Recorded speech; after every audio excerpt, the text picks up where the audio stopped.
Satyam Sri Waheguru Ek Omkar Satyam Sri Waheguru Ek Omkar Satyam Sri Waheguru Ek Omkar Satyam Sri Waheguru Ek Omkar Satyam Sri Waheguru. Ago.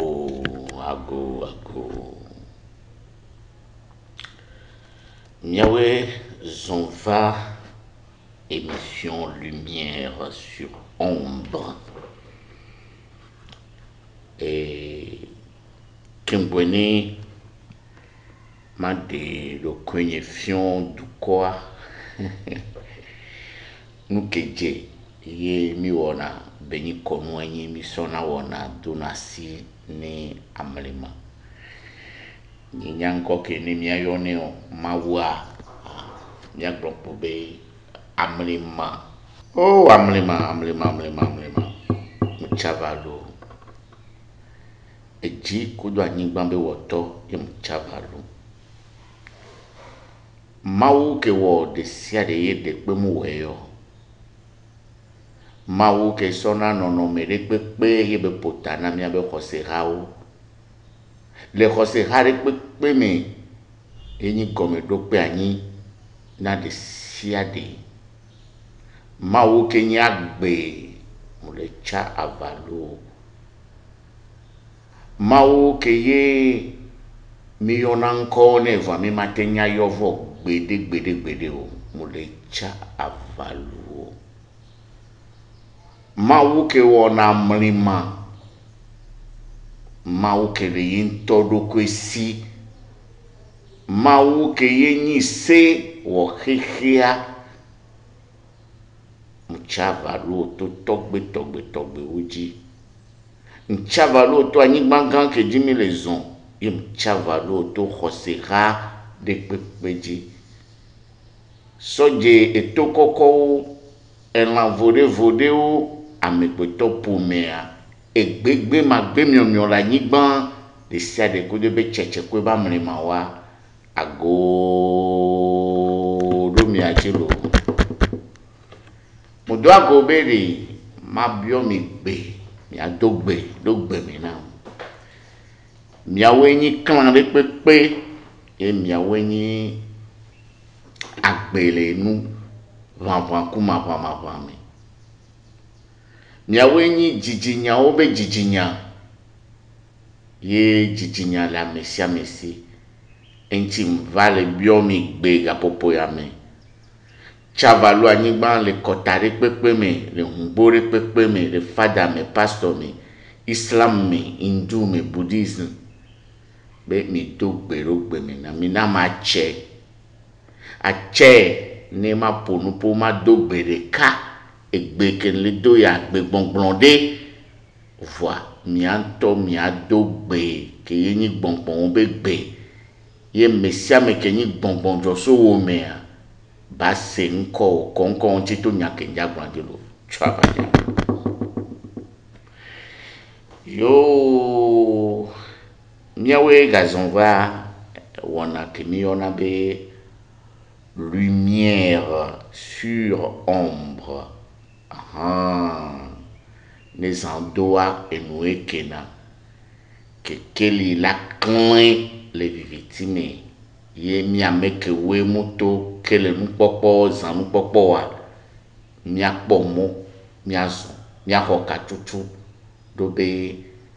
mere kele zon kekele me ambo no lo wa mi degbe mi biogbe kekea beneni to sasrana mi batamona mi kakamia kodo fike mi adwa chaputo ya yo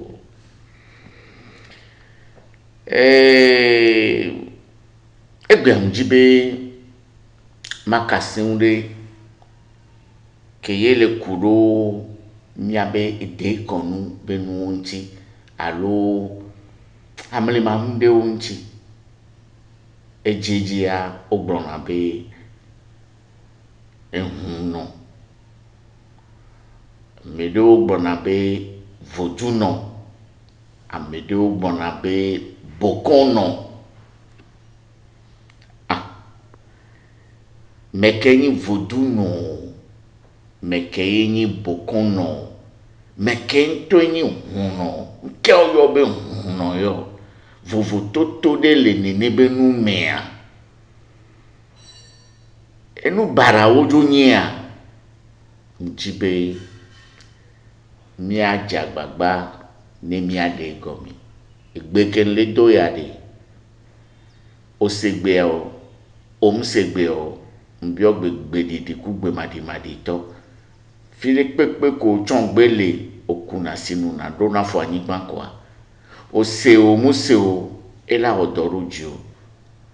robe mbio gbe keke koni akude ba che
ban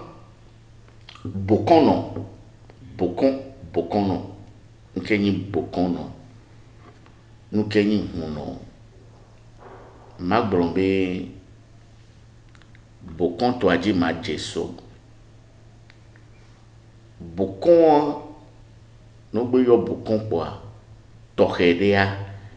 ekure afanti afan enyi nonomede tohede ke ni o so kana emu le vodu bakpaji do be vodu ntoko gbona e chan le sibe religion lo khosirade ke mi agbombe islam christianisme bouddhisme kudeto voilà vodu bakpaji o kana ye afan yenyi enuke yo so kana noa afan to be nkoa do be mi atogbe owa ojoso ifetome ife ayemi ona be fetome le miato nago yoruba alo yoruba no gboa afan ton ami mo yo ebe afan o yo ebe orumila egomenyi be ma o be vi alo ameke donange wa mi o mi yo ebe ifa egomebe eso ife ile ife tomi afan nuke be wono bokono be nyapo mi lo gbon lo ni ma te ngbon le ke be jodo kaka o jo nto alopa ole fa afan ameke yi afan bezume be ya jesi yodokwe ya pobere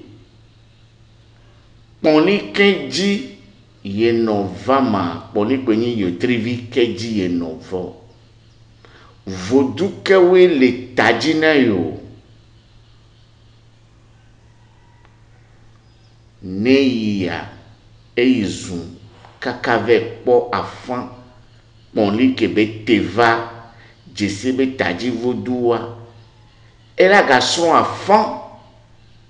echala nyade keye o khona fando alo o kana fan ne va le sinka kaka le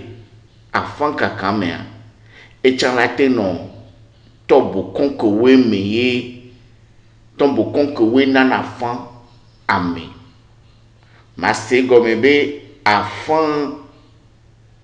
eni art divinatoire nous kakambe nous sende que ye meni nous kankan ko kono so genasia me do kwi situ gbam ya se gomme be afan nana o genasia me do kwi kembe afan no yi be ajesi do kwi ola kokonli ola nya wo tribi ke jole voilà te yi afan gbo le bokongbo bere nous le do viviti na yi nde meye mu le kona yi o ni kene boda ya obiose de po drede kumu chemu nyona yo alo ye ja odode va dokeji ja no ade alokeji ye no odon wa ma pon ni ke de mo o kan e chan po wa so po so mi ta afan mo le po no am vele fun yi mo le gbon akwa fana nya pon li keji yo le va gbegbo ami pon li kele du ji o la gbegbo ami yo la no sen o la no sejine kaka so ikugbe afan akanu akafan etovu donc a bokono ye vanina meke nana me afan ameke kana afan eye servir na afan tos be vodou afan mate bon be vodou vodou e chamle mani lete orumila almile mani ba fifia amewon yo na be bokono ye be dogan yin be enke to yo na be bokono do be sa o le si kafla mede pe le jojome le seanu le jojome be se onua mede pe matin sa egbe adolo anya hehe menya ou bokon non lo bokon non e la jesi amasugbon amare pepe kudo be gbesa pon li de pepe kudo areme un sen tellement beau au UB bokon non bien blele ye vous gbe me premier le sage neo yi bokon boa gado me le ama kokpele de o alo pele o ni alo pele yimyo voa e la tin droit down no afodope e gomenyi be ye kudo ponli o kudo ama o kudo lododo tanyalo nu de o jo légende de o jo a e mon jenchi ye belate no afodope enya mala dato enya gakeme neola wonde ba yinjo yo be bokon no ba edona vodu anyi ne opo interview ame kaka ovwa ne huno galani de pepe vodu no gananya afan bokon no yenyana ma be yaje le togbe ton le afan be do be no ja blon vodu be nya en tant que vaudou quoi afan e noté mi non se nya menamia non no le blon vaudou en tant que religion afan e noté afan e ndekpe ngale so nini o afan yi ta kakaba ni gome kakaba ita vaudou pur eye chana vaudou eye dona vaudou ani eye tana mona vaudou eye senagbele vaudou bo ni podo vaudou aji donc a bokon no e kwa fan zona fiche ni mi asodo vaudou non di kakava no vaudou a amli magande ni voa mi va do vodou anyi sigbe nyi kotanu vodou trova zu kota alo de konu be sumo nu be miatogbe o le blema yi blema me wakata edo vodou meo do be vodou trozo nu de ke nyi sensen voa madego me be na do be vodoua efion be yevede be nyi yeve gome nyi be nu wawla lo nu detode bonbon me nu sende ke yene olemea olavo ye duchan lavo vodou va amlimankande be nyi ye be dodo le ye afan e donné anyi be le spécial alokpa le si vodou amilation sokunu que mi yona be animisme ki yo vo yona be animisme vane mi so be ni animisme if yo be égal animisme aga lolo vodou do be kaflazi andre no yi nord du Togo allo oyi nord Dogon ogbo oyi Basari ogbo Basar tom le blonwan allo oyi combato chambato ogbo wachon le subo togbe konu be nu wono vo o matin yue wan be vodou e gome etole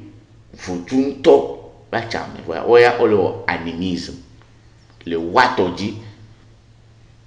muni e wan kponi vodou vodou c'est une religion propre et Dieu comme so il fait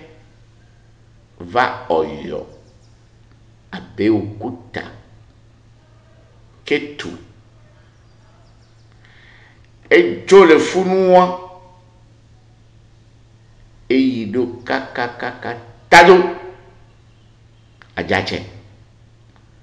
ke jola ajache ya enu le dolo eva lada ke jola lada e yile akpome trova khobonu e jole aladake e trova glehwe funua e gatro yido kaka e tro jole tadoke gadu tado anto be ba kakani va tro yi agbogbome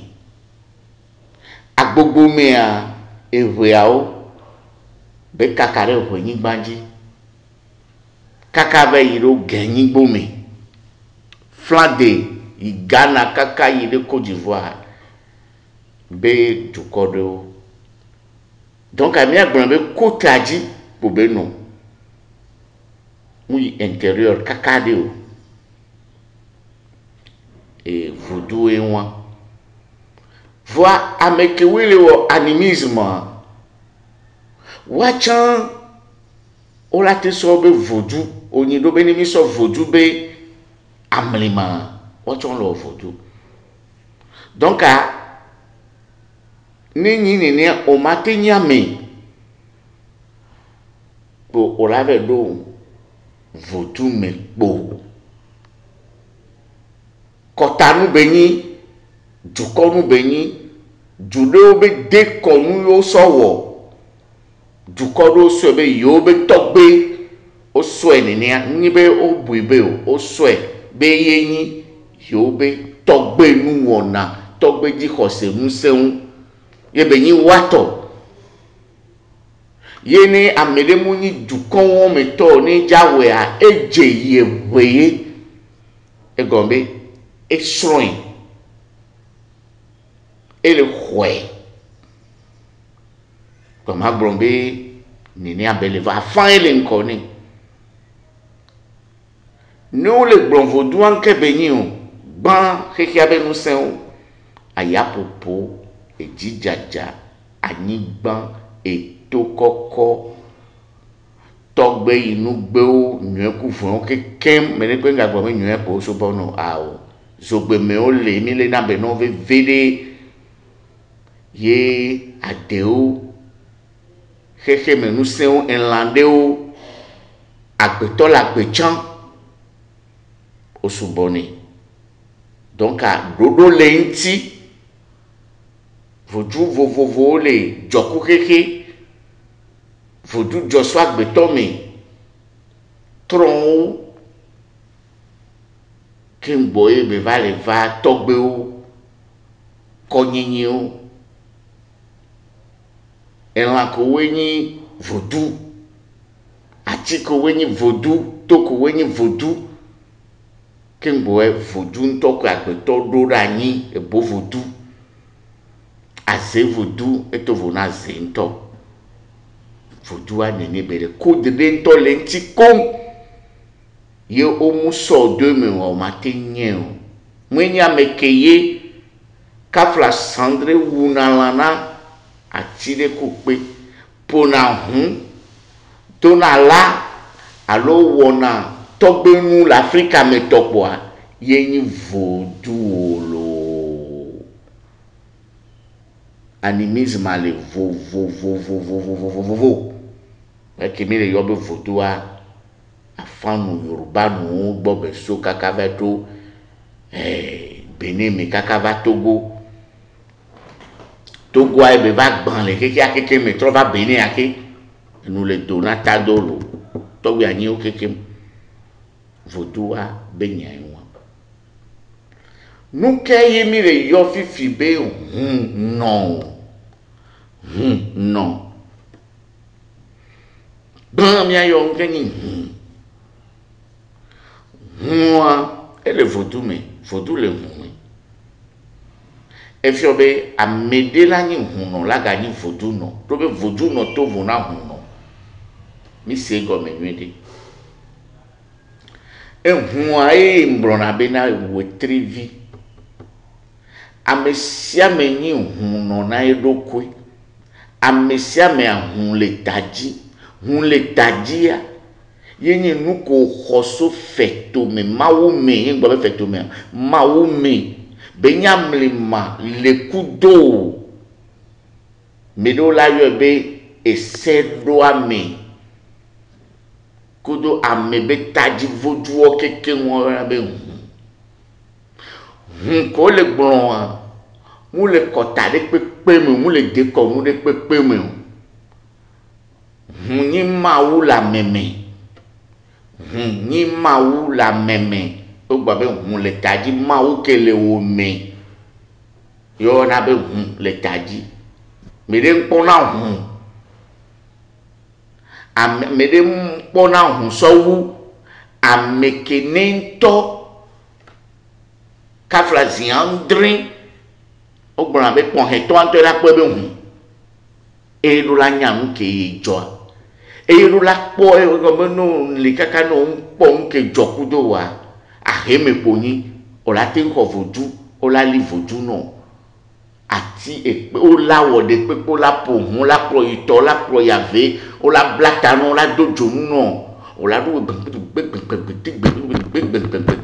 o la gbo va vo na fioto nka na fioto o mo on sende pento gomeu nka le yo be hu amelo la te yo hu be aze alo aye ye amebe lufo mi va toche amesia me kudo ye be nu nana be khova kudo be nu sen yo na be hu le tadi ba amesia me an hu no be nyi na idoku idu la nyi hu no munye no e poto hu no munyi vodu o mpo nyi vodu o awo vodu ade ko hunu yi hun le ta munyi de pepeto hun le ta munyi vodu de pepeto hun le ta nyamlima ma wan ton ko blona de ke mi yone le yo vo gbomi mysticisme ou mystère amlima ke le wo me jojo me nu sen ko le wo me donc à nous va gbe ame nous la jisi a huado proname to bobe bokon no be vioni vodou no be vioni va hua ma ploto mi abe dekonume hunde la va plo kaka o la ve do church me fan leke hun proname de yo ve pona cheche loko pon huadoa loko po amlima wadoa ave me yo pele a awon me yo sele a okudreya nanare la siwa eke zendo senta twa ne zendo wa hejesua ezendo wa e dane le plowa le ko si agbe amedo hunke ye le tanawa ye le ploto e modeji. Un mystique n'est pas forcément un religieux. C'est avant tout quelqu'un qui se cherche à partir de l'intérieur, d'où l'ésotérisme intérieur. Quelqu'un qui comprend, qui veut comprendre sa vie, son origine, sa personnalité, selon ses ressentiments. Donc, et de haut pronami na kaka mi va jenasi mi atogbe o toji e mi va nina vodou non. Mi de o nina vodou non. O la li vodou non. Va e mon hun e gome ni be e yabe vodou ke be le wa. Muni koko e la we do togbe o toji o. E kuna drendo e pona mlema nusendo e te pona poku do ndio nsende lesi. Nous cinq que Joku avait dobele wo. Yo la yo be hundo to vona vodou do. Do be amede o le wo hundo a o mu li vodou. No va wa gbo a vodou de pe o mu kwa fanchon. Voi nous kusino wa nous ko le jo la po e. No va nous to no be yo Yifi na ve wonu ya o la po nko le dia yo esile le si yakuno hona we o la po e gombe ele o dokudo ebe esprit personnel yebe nana le mi ame wala trebani kafla franc-maçon o hunno yo nyi nu jokuya yebe hundoa yebe hun le tadia les tout modo dit kaka être maçon là, franc-maçon là, être rose croix là, rosicrucien là, être cancayou to là, être céleste to là, Eli Bama Yaba là. Et moi il est tout moi dit, ni hundada yo, moro ba hundada, humanyaje. Ao.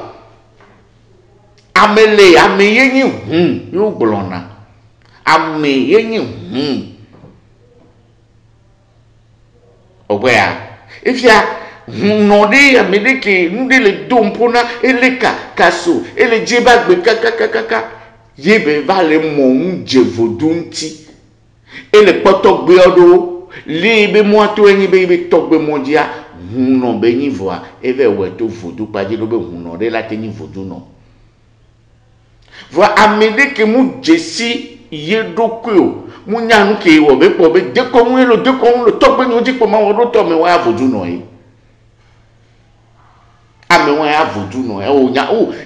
cho nka e po to gbe ni wo ye be ko nya ma no e yi po nka awo ame won we no na avodu me kaka gbere ka we po e la va grombe e tro évangéliste e tro prophète e tro nde Vane huno tout benya ne tout les haremi et tout le dermea et bonanou le silence ma pour ma demi-chi de pepo voilà mea moni huno tout tadi nana nkele yo eni jojo me nu sen gbogbo me to un mystica et là no bre là no demi-chi me ekowe be no samba ya enyantonto akonka togbo mamao hekia ele demi gbe na nyake legbon wo kele do to ma me nyere gbe tata be gbe so lo o le se on se sende be non disiro que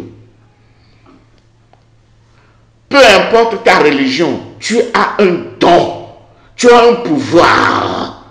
Et c'est ce pouvoir-là qu'il faut chercher, sans bannir les autres. Vous êtes au centre de l'univers, vous êtes au centre des mystères. Togo là, maman là, ameni là. Ameni ameni ameni ben quoi amama to grand de beni. Ameni on to yini à l'état na doku. Nsensen wo mokeji okporoto eke yo wono o ma tin grobe ya yo wona pa yipu yo ano iye mo ji ya do ya jonu ya le si e ya lekedeke ya enwo keke wa religion vaudou religion ni quel vaudou mysticisme nous wo amli mame mo ni vaudou non o le togbenu vo ma ko jonu de pe o et le womu no munyo la be les anzé on l'état assez pour béni on yam les mains on yam ni on l'état na me et yo so ni na non que o gbe nani o se comme quoi o la yo be non. Donc mysticisme, l'ésotérisme, accomplissement, celui qui a connu sa voie et qui l'applique. Aucune voie en principe n'est religieuse. Mais nous, c'est-à-dire, ne pouvons pas sumo token bo, va mi ba zionaro di ah tobo toji. Ne masono ponenwa ma bio lo konyebe. La gata vodu no yo ni aboko no yo ni alo no yo ni. Gata magbran pobe sibele ke ntom bro na be nkwa le loko isia parce que ndola de no mi ohun no e sibele ke nde go me fifia amlima nwoto ngbro no be amodi na sakin gbara va jesi nu ke onia donc ani mi po amele ni pastor po to va zu hun no a nga choquer mi ni ne ke ni mi po hun no de va du pastor a nga choquer mi Robé a le dire qui selon sa compréhension et selon son niveau et selon le pourquoi il est dans cette vie. Peu importe. Donc à nia les musoro ko ibe huno amlima mystique loa njagba be ma no se kota vovovo me nous wawura ke we gbogbo nous wawura ke we le hosera vovovo me donc no yo mba church me fia mo nje church akonka matin blombe npo nde o le church me mu le gbogbo me so gbogbo me so religion chrétienne me gbogbo me so religion munyi be ogbona mo nje nti tout alondon me alo ntegan popo me alo nyasero to me alo munya o la nya nu avo ma amede mu fia o o la mo nde e no ale tepe voa o la va di kaka va ko yo nu ya ke wona e po de fion le raya mi. Donc je peux dire que je ne suis d'aucune religion, aucune obédience. Je suis tout simplement un théosophe, peut-être un philosophe, ou tout court un mystique qui est en train de se chercher. Donc, non. Donc, on n'a pas de religion. On a quoi à médéo léa, wabe hua, et pour tout mo vovovovovovovovoji. Amedeo toa, amedeo le miamea. O muni huno yo, vodu no yo ni. Ils sont de pure tradition. Mako sakwata, mako gun, maliade, obe chambachan le boni. Obe chambachan le boni. Kenkafan ya yo brona. Leke mawe. Ça devient une loi. Ni ese ke mbrona be ni mawa ye won. Enwa ya agbeto be se société be se e chanyo mu gblon e do e joso se gan me so gan ya mlema. Se gan ni mawo. Yele ni hu. Gado me a le seadia hunle lame de ne konangbe o me kera ten de nyawa gomo obe hunle lame o ma de kongbe o teni huno de pepe o teni mystique o teni rosicrucien o teni franc-maçon o teni nyemunyo luciférien o teno secte de pepe me voande lea yeni depopo na ametogbe zikpi amude gome bayi sugbon be mule la me beni nyabe ADN o nyabe chromosome o nyabe noyau de cellules wa ba gbe a ele nyame donc amira no honorer nya togbe o tete yemi maten gbe mu ke gbe mi to fo me yin be wa me ko mira no me ke yin hunu aga yinanko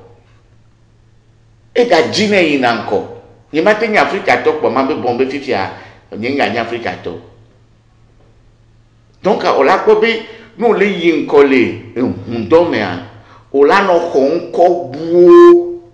le bonbon me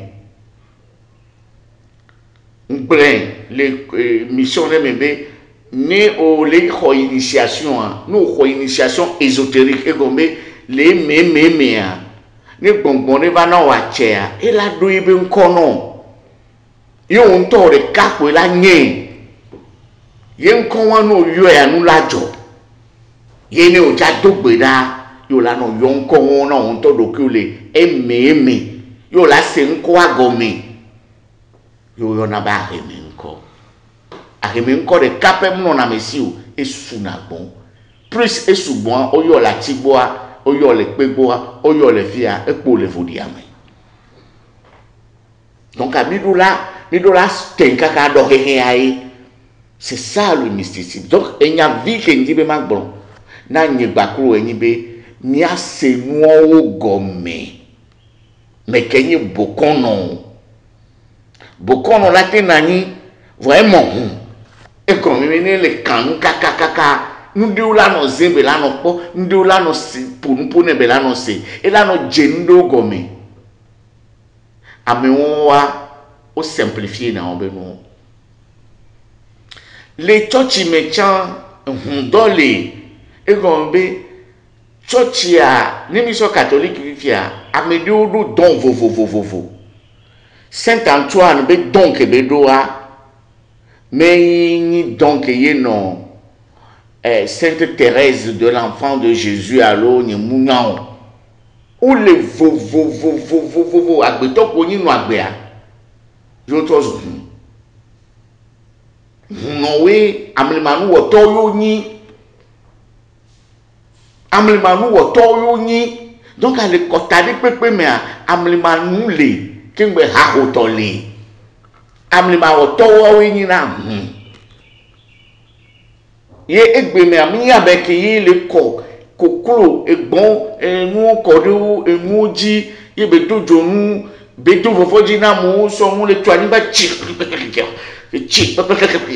ye ni nyao amedela na ni fi amudu hunpa me po mudu vodu me po nkukele tane nyakele ta etantine nu senkele si achekele ntone a hunoe ni abuame enti ni o ja dogbe na me mu chavalo hunle tanolo e go menye mu nya hunke le tanao amli ma ke we le tanao enti nya obleu le o chana valwa me ado aso alo do anigba be chavalo ba anigba topo yin bleu po yin ye mu yin le pepo e ko gbalo bo yin lo yo wodo ki o vitukua yo la do loji boa le hehia me nyabe société ame ni amede siwu ya kwa o hia be ya bui mon camp non quand de oni vont doit au grand ao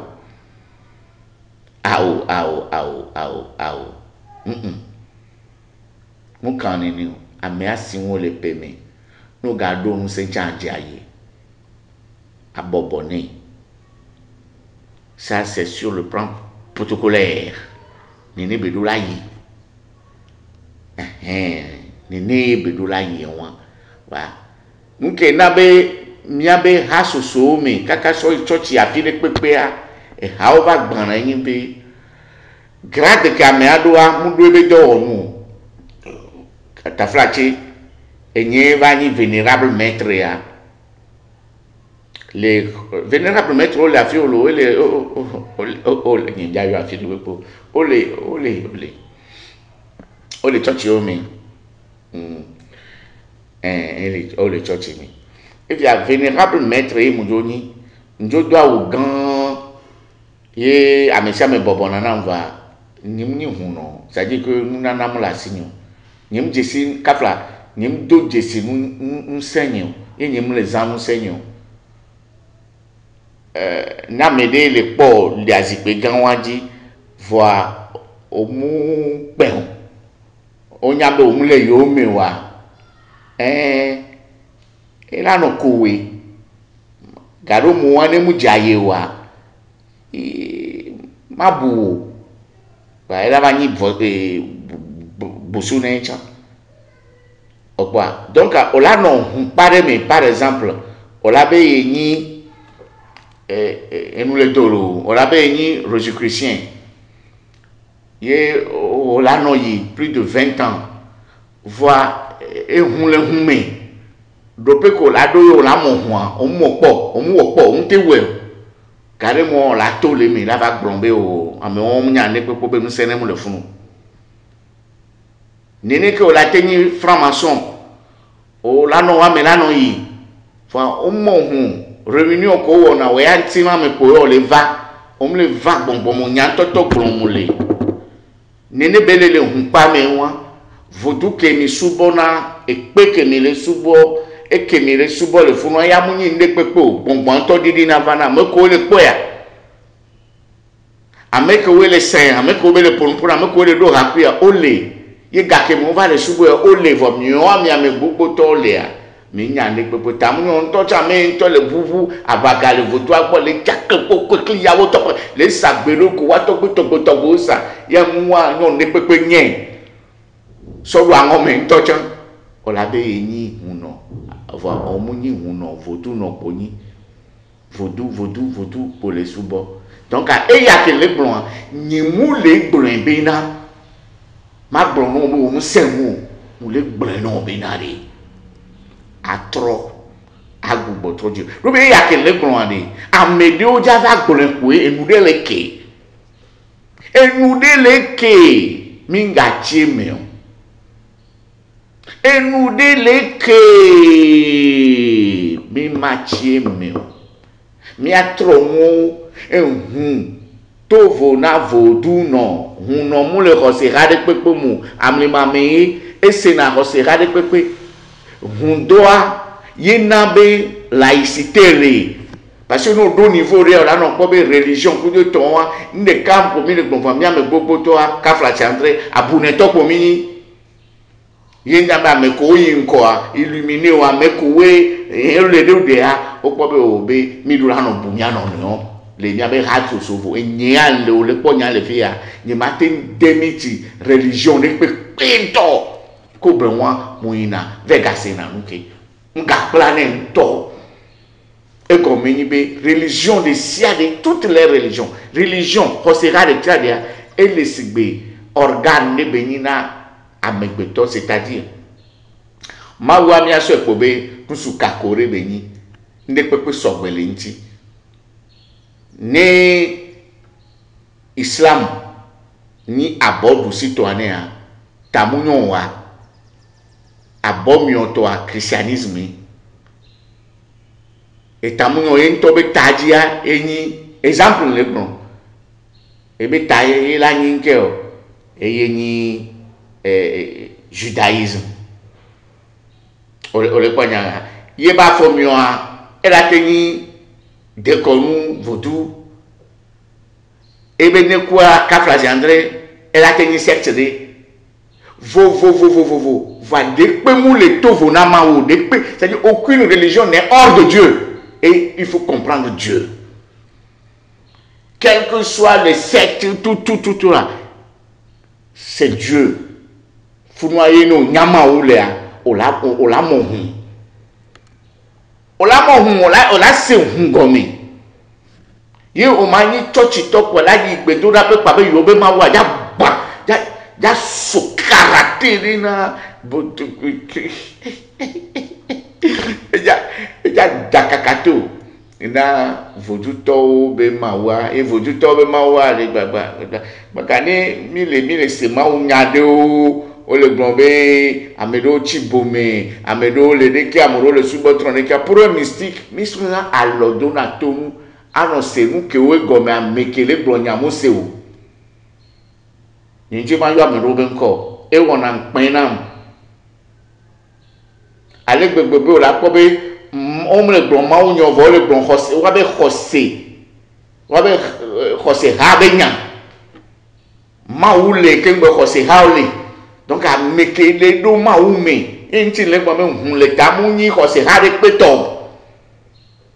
meke je huan nya hun mo huan amewa il est au-dessus de toutes les religions. Il comprend mieux, il sait comment les invoquer. Voilà, ma bio okele do toma. Ko le hame kaka vana fifiare combat armée du midi. Les mille sok pachale so satana kodo miaba me poli ko le miaba ko mi ale mi wo voma ta flachelo. O kenyi bokono yo nto chon le yodo kyo be voduno gale yodo kyo be hunu are ma bio be na de koko ko le yo voduo ade afame ko le se o be nko le alo o le podrin o le sende gomea lu vole ore kakudo nu ko le yo a enya e wa o kebe ni franc-maçon gan Rosicrucien gan yemi na funwala no yo ko de towale nke gomo le seo o le do hawa me be wa gbon be yi senwa nu senre ji olea nu senre pe mu la file pepe ore nu sen be nu sen ele un to o me amenyi huwe jesido kuwe ni o jesido kuwe yo mo huwa o maga po amele pepe tovo na on to de nya tata gata njana gbagba vide le won melo mi la po mission ke wona ni matin to no be vama o vodu no fama onu yo na me do va gbon yin japo o tv mi afike to yin o eno be jumede nko wo no e go be ni matin po o tv mi no ke ni mi afike to yin o parce que kota auto vovovo hun le la me ya cha nu boy mo jibe mission ya ele to terofie voa o ke se ano se aga no se ano abonné Mujibe mano émission les français mais voilà ni maté ou les français mais ko be nyako maglon et la didi poto mu le ja wa vuma we fo mu jate vivi mu jate nyase mu jate nyaglon na mu se be de ke maglon ro le yo fu gbe mi amo le bio be ojibe ase ao maja gbagba ya voa na me de jibe ya so de pe na mia allo ya to gbe la kumi ntochan allo ya to gbe la gan o pe me gan yin ya o adomi allo a mia be number ni 00228 93 02 43 13 00228 93 02 40 02 43 13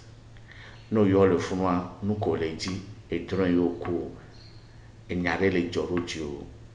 mira ten pero Jehova majibe no se mission ke mena yo parce que ni mate wonu no ne un sena émission nya gome ni o mate nani po ava va gbonye be amede ya le onu ya na ejibe ya parce que mi le dira yinko no se mission etakutai ni o le appelé champ magnétique ni mais no va nous collège la pe forme les champs magnétiques même les vibrations de caméra ni mate wonu le pepe na o ameni holo eisaba